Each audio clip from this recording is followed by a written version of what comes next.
The local foods movement is taking off in Oklahoma, and proponents say the characters behind the foods are half the fun. On a bus tour with the Kerr Center for Sustainable Agriculture, I met a few of Oklahoma's kookiest alternative farmers.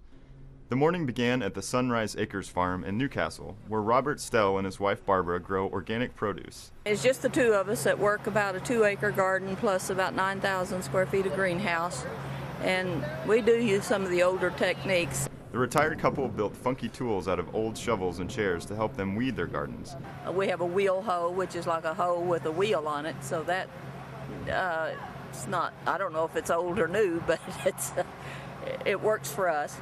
It's a lot of work, they say, since they don't use chemicals to keep the weeds down. It's probably labor intensive more so than a lot of farms are today. I think a lot of farmers have the attitude that they want to get on the tractor and do everything they can with their tractor. I know we've talked to neighbors and think, well, you're nuts.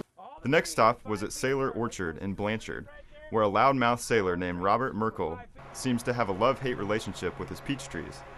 Last year, when it rained too much and the peaches tasted watery, Merkel said he took a chainsaw to 200 of his 500 trees. You have cut all this foliage off the tree in the fall. The tree says, well, I got all this root, so he makes the foliage again. So what do? You have to prune the tree again in the spring to let the sun get in to hit the peaches. And then you have to do it again before you pick them in a high-density orchard.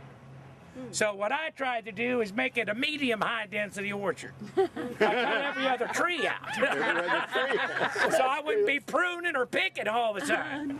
This year's peaches are tasting sweeter, he said. The tour stopped for lunch in Hinton, where James Stepp raises bison for meat.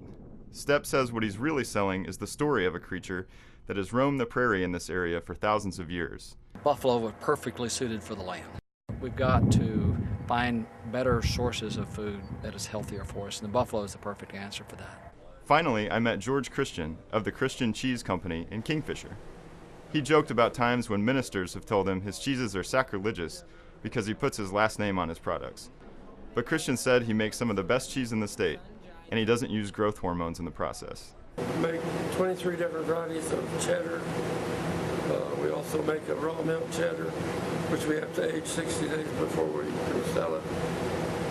Our cheeses are what I'd say, well, you know, it's a healthy food because we know what kind of milk we use to make the cheese. We use no hormones in our cows, no antibiotics in the milk. Proponents of local foods say it's the farmers and these stories that make for a rich experience at the dinner table. For The Oklahoman, this is John Sutter.